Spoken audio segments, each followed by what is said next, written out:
contenido de la misma manera los vamos a ver en las transparencias, porque sé que algunos tienen clase 8:15 y también yo necesito marcar esa hora. Entonces vamos a ir directamente a esta parte explicativa. Bien, del momento habíamos visto el modelamiento de base de datos tiene 3 fases: modelo conceptual, sabemos que es de alto nivel de abstracción, eso es lo que hemos visto hasta ahorita, hemos hecho algún ejercicio para entender adecuadamente a qué se refiere. Y luego tenemos el modelamiento lógico de un nivel de abstracción media, es en este punto que vamos a ver esta clase. Y posteriormente vamos a ver el modelamiento físico. Con la herramienta también hemos llegado hasta acá, modelamiento conceptual. Bien. Estas son las 3 etapas de diseño, ¿no? Siempre partimos porque necesitamos algo. Ese necesitar algo significa los requerimientos de información. Eso nos lleva al diseño conceptual, diseño lógico y el diseño físico de la base de datos, solo que realmente vamos a manipular al final. Entonces, otra forma de ver estas etapas es, hay un problema real. Ese problema real lo vamos a plasmar por un usuario que sabe hacer las cosas en un modelo conceptual. Trabajamos en un análisis informático, pasamos al modelo lógico. Aquí intervienen el programador de la base de datos, el administrador de la base de datos, quien obtiene el modelo físico, y luego va devolviendo lo que corresponda al usuario final. Code es el que sacó al área de conocimiento en 1970 lo que es el modelo relacional. Antes eran punteros físicos, que eran direcciones de discos que relacionaban registros de distintos archivos.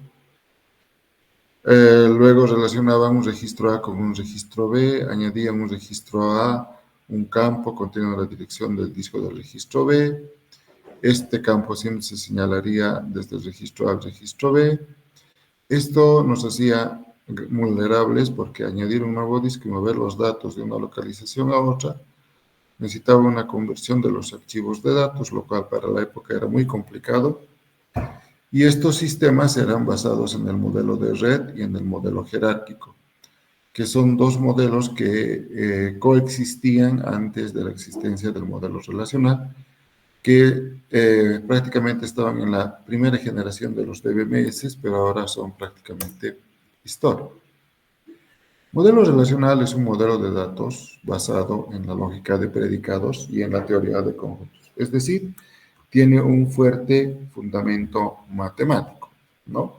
Lógica de predicados para varios propósitos muy importante. En realidad deberían llevar las dos materias, pero solamente se lleva en informática. Y teoría de conjuntos, que lo llevamos todos, ¿no? Entonces, el modelo relacional representa los datos de la base de datos como una colección de relaciones.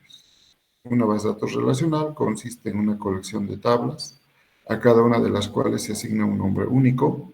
Una fila de una tabla representa una relación entre un conjunto de valores. Entonces, ya no hablamos de entidades, porque las entidades se vuelven tablas.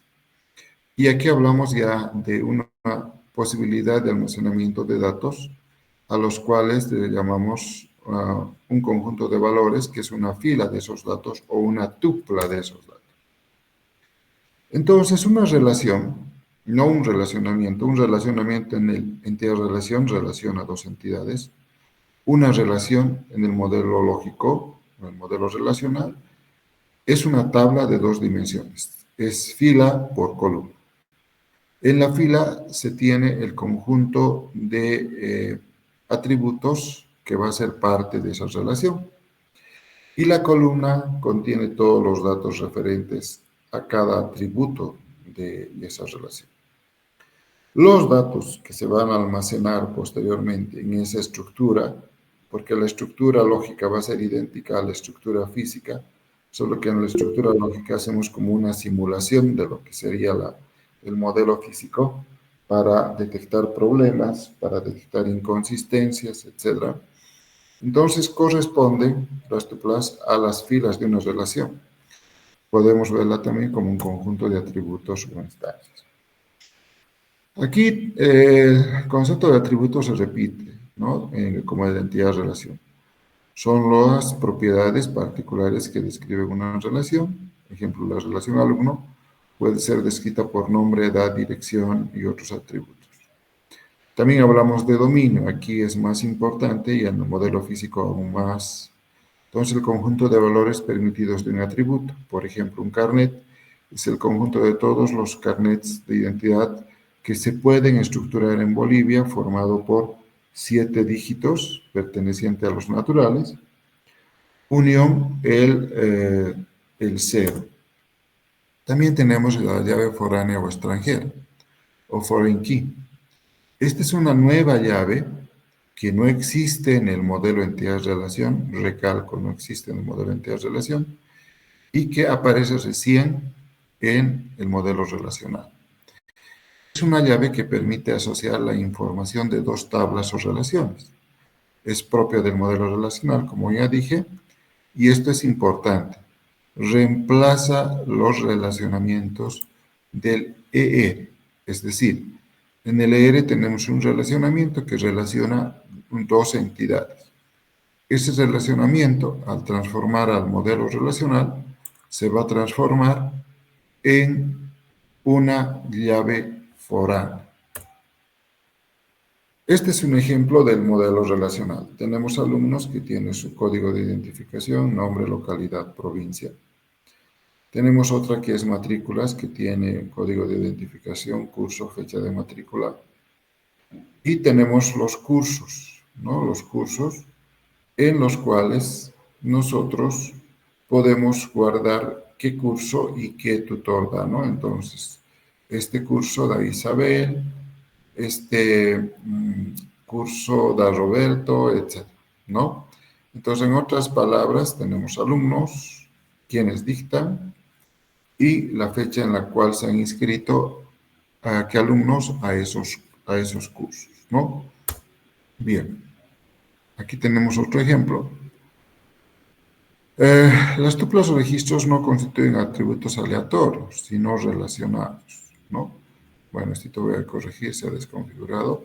Acá tenemos tuplas o registros, serían todas las filas. Esta relación de alumno es bidimensional, tiene filas por columnas, entonces podemos verlo como una matriz. Y los datos son las tuplas. Veamos otro ejemplo. Aquí tenemos clientes y aquí tenemos cuentas. De cada cliente tenemos el identificador, el nombre, la calle, la ciudad. De cada cuenta, el número de cuenta, el saldo.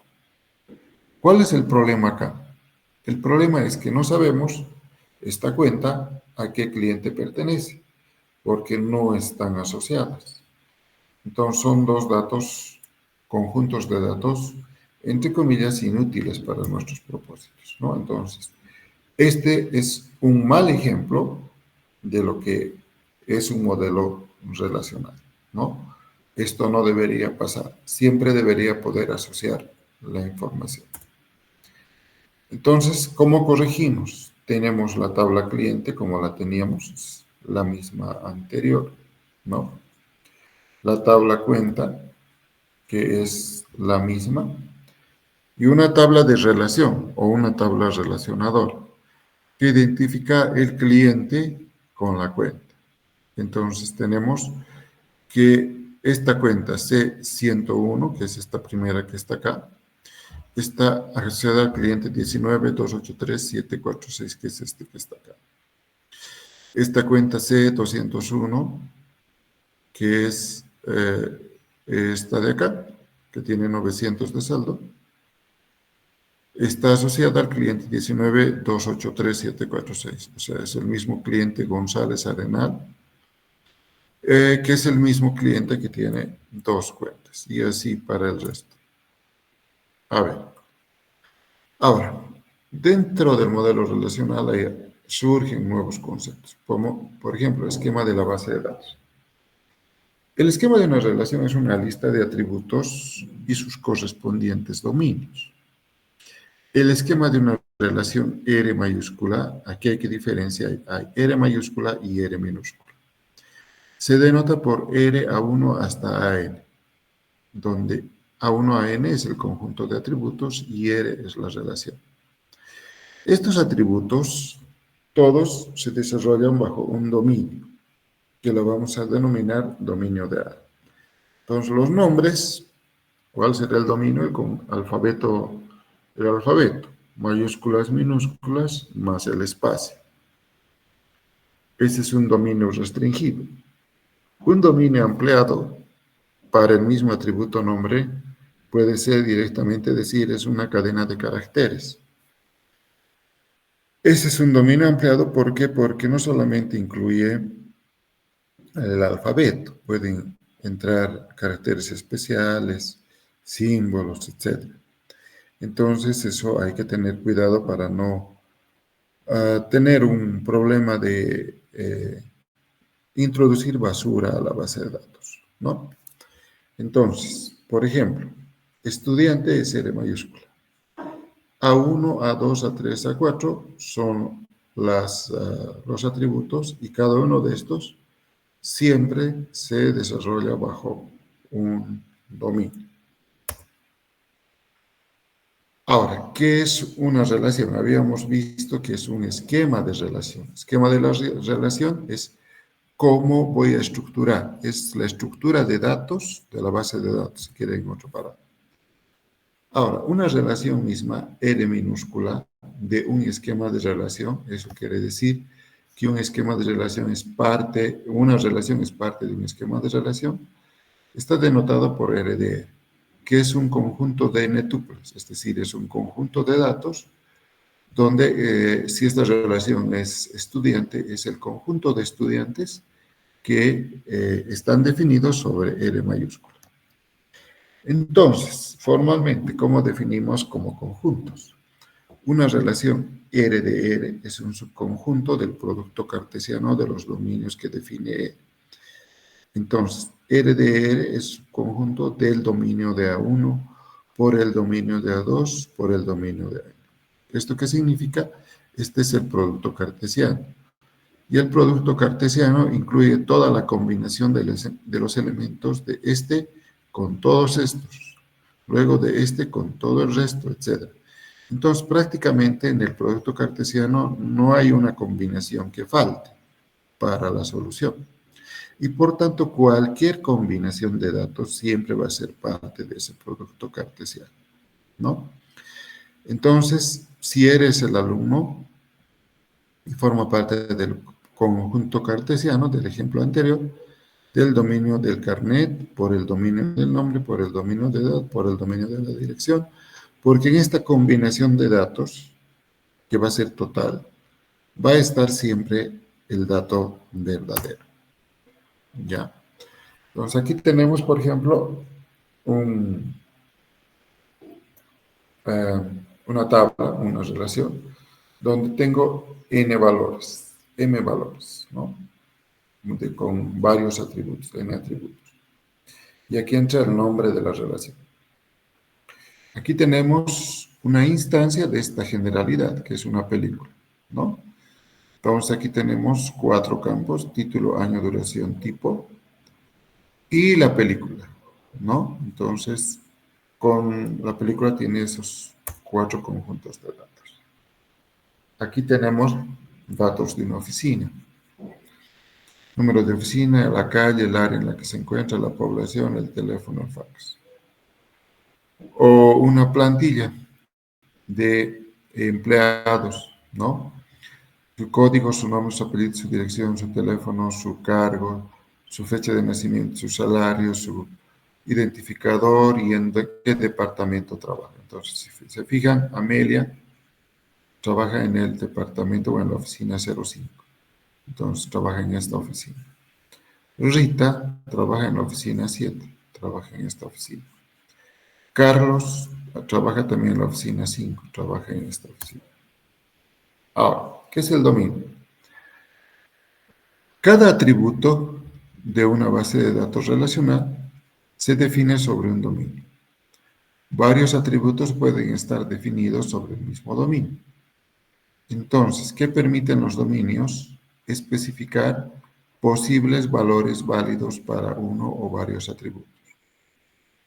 Entonces, un dominio de, además, es un conjunto finito de valores homogéneos y atómicos caracterizados por un nombre. Homogéneo significa que los valores son todos del mismo tipo y atómicos. Significa que son indivisibles, ¿no?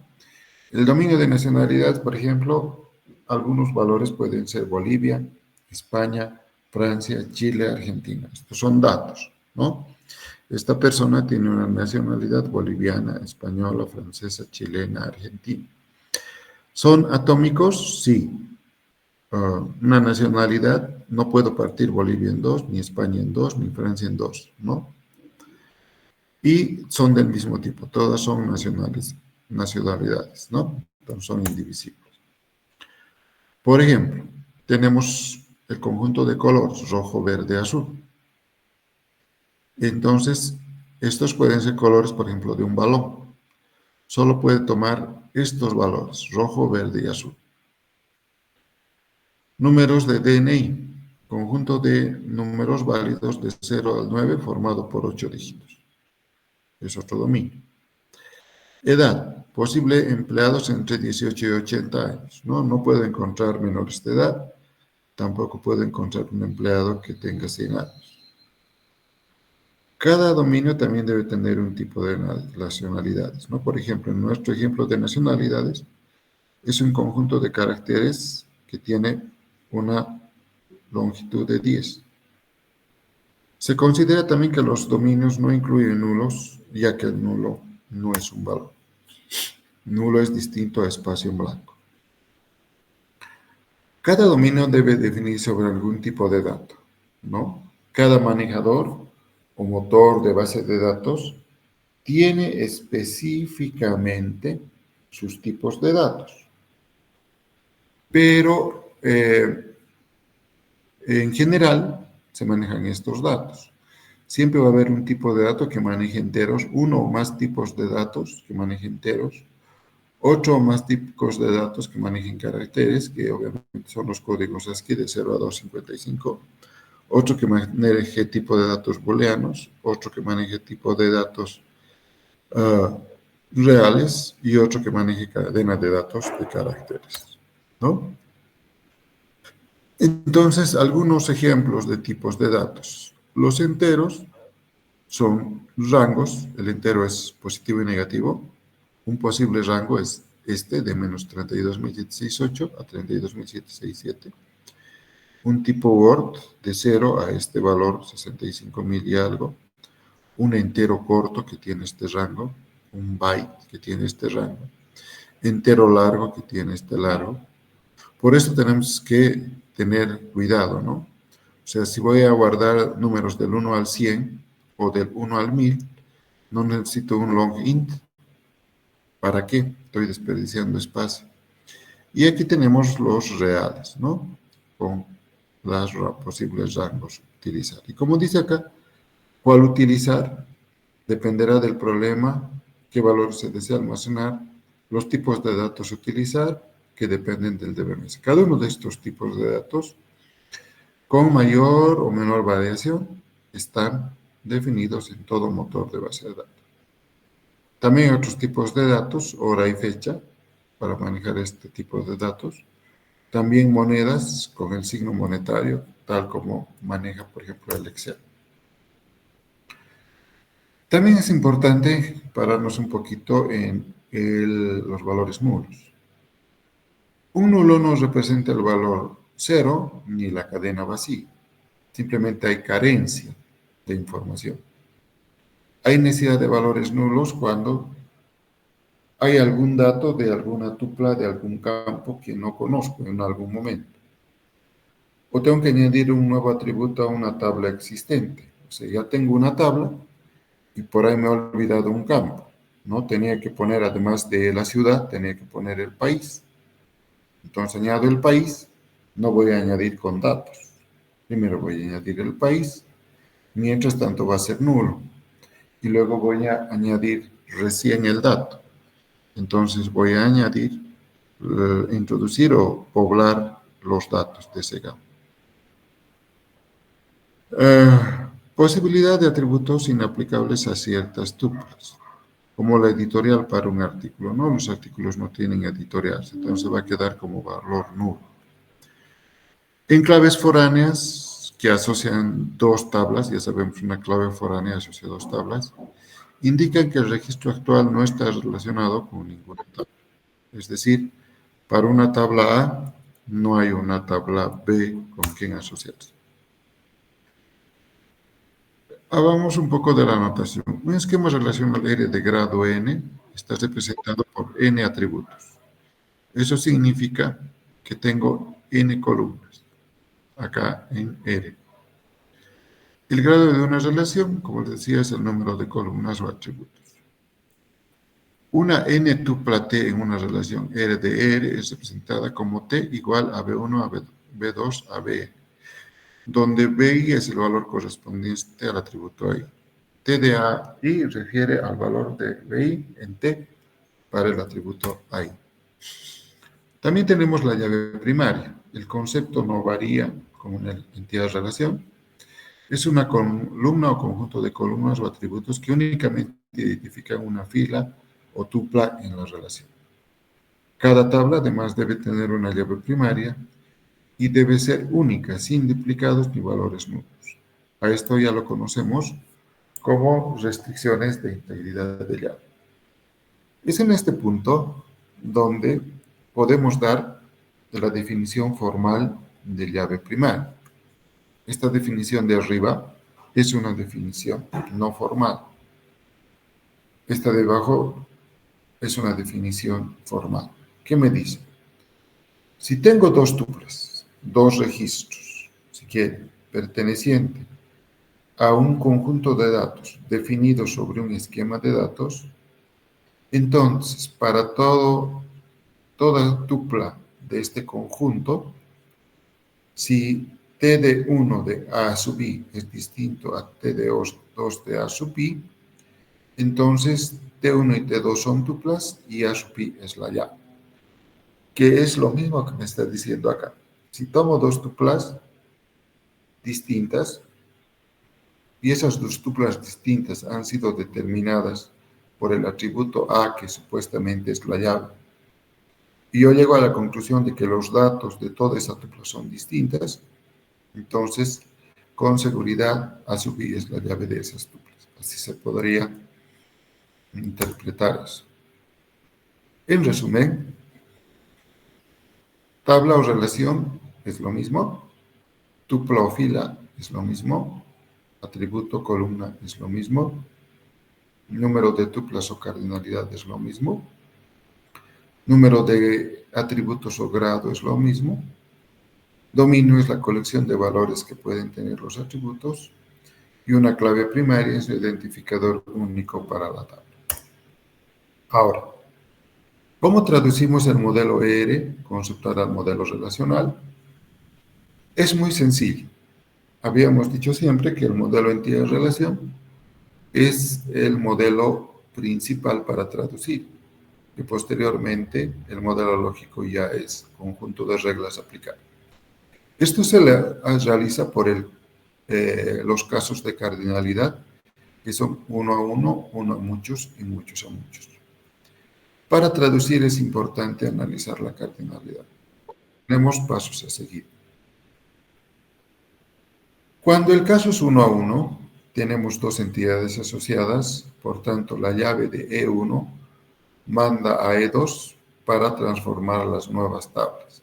Y en E2 la llave de 1 se vuelve llave foránea. Y al revés da lo mismo, porque el caso es 1 a 1. E2 manda a E1 y por tanto la llave de 2 va a ser la llave foránea de E1.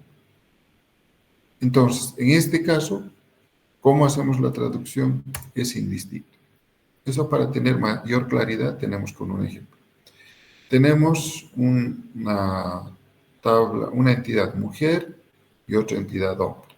Un modelo entidad-relación. Con los mismos atributos y la relación casada, ¿no? Segmentado porque hay mujeres que no están casadas, hay hombres que no están casados, ¿no? Entonces, para traducir, hay dos posibilidades, de A a B o de B a A. La situación A, ¿cuál es? Si se fijan, mujer se traduce tal cual. Código de mujer está acá, nombre de mujer está acá, dirección de mujer está acá. Y en este caso, el código del hombre, como está relacionado con mujer y es 1 a 1, código de hombre se ha enviado a mujer para que sepamos esta mujer con qué hombre está casada. Entonces, de esa manera, la relación casado ha formado esta llave foránea, cod H, en mujer. Y la llave primaria se queda como está.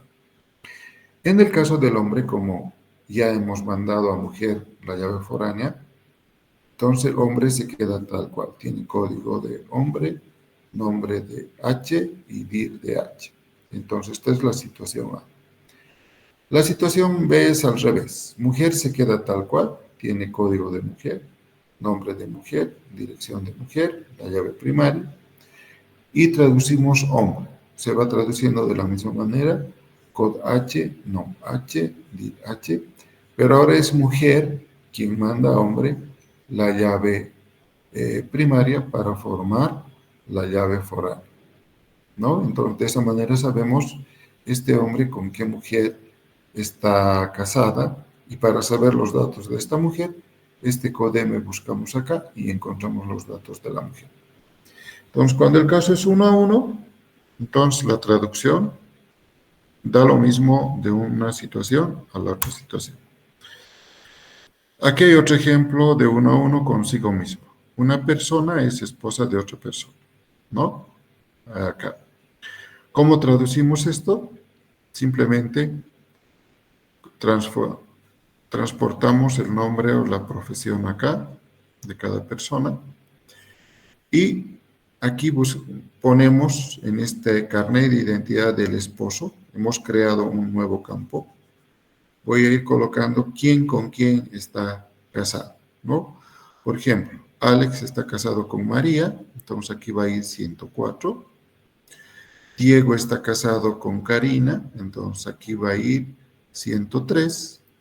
María está casado con Alex, entonces aquí va a ser 101. Y Karina está casado con Diego, entonces aquí va a ir 102. Entonces todo va a estar relacionado. Entonces, esta es una relación recursiva 1 a 1. Cuando es 1 a muchos, la regla es más sencilla. La regla me dice, siempre el que tiene el lado 1 va a mandar al muchos. Entonces aquí tenemos, por ejemplo, E2, que tendría que recibir la llave de EU, ¿no? E2 entonces conserva su llave E2, el atributo A4 y el atributo A5, y llave 1 viene a ser parte de E2 para formar la llave foral. Y llave 2 se lleva como llave primaria. Y E1 se queda tal cual, como llave 1 y A1. Entonces, en resumen, cuando es 1 a muchos es más sencillo. Siempre el 1 manda al muchos, ¿no? Entonces aquí tenemos un ejemplo de muchos 1, ¿no? Código de departamento a empleado, ¿no?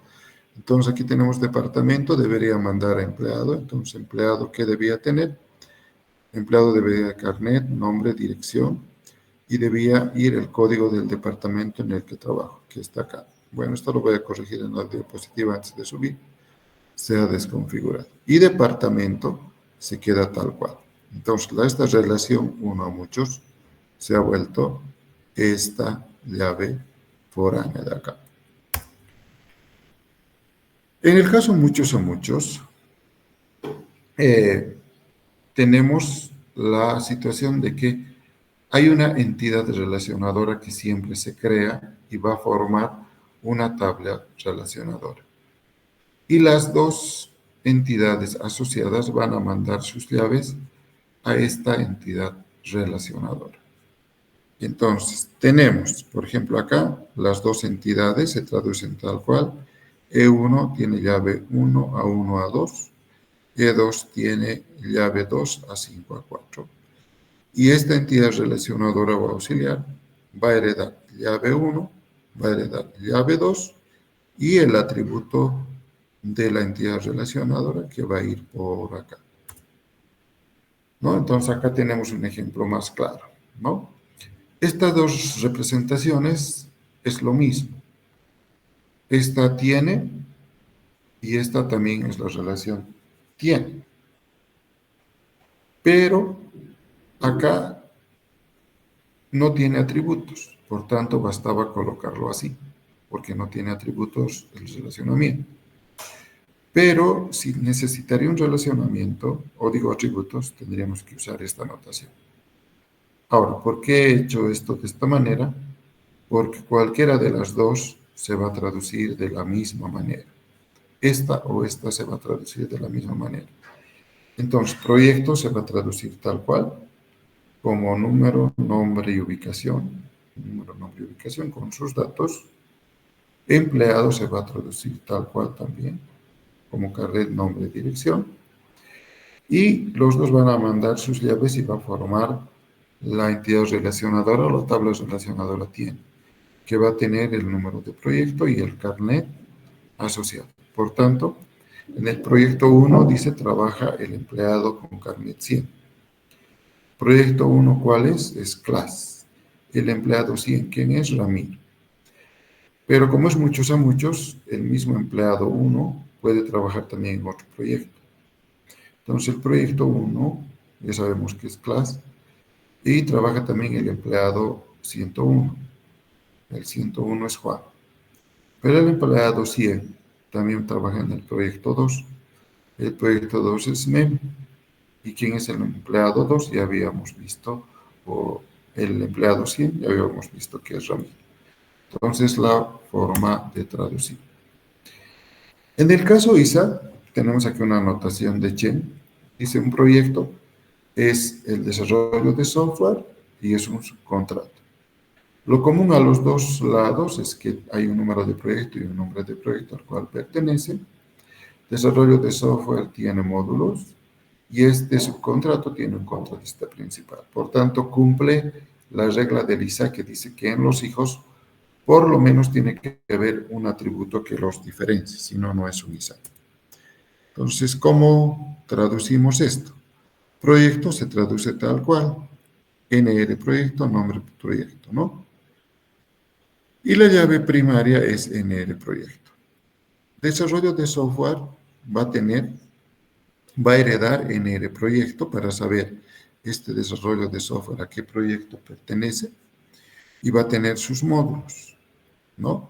La llave primaria, entonces, va a ser NR proyecto y la llave foránea también. Llave primaria para desarrollo de software, o sea, para sus tuplas de desarrollo de software, NR proyecto es llave primaria. Pero para asociar a proyecto, NR proyecto es llave foránea, para saber a qué proyecto pertenece, porque hace referencia a proyecto. Lo mismo para subcontrato, ¿no? NR proyecto para subcontrato es una llave primaria, pero para saber a qué proyecto pertenece es una llave foránea. Entonces son los casos que podemos ver con el modelo relacional. Como pueden ver, es muy sencillo el proceso y solamente es aplicación de reglas. Mañana vamos a hacer un ejercicio al respecto. ¿Alguna pregunta? Mauricio Jaimes está con la mano levantada. Creo que ya no quiere preguntar. Erlan, la diapositiva lo subirá, supongo. Sí, sí, lo voy a subir. He visto que se ha desconfigurado algunas diapositivas. Voy a corregir eso y lo voy a subir con material adicional. ¿Alguna otra pregunta?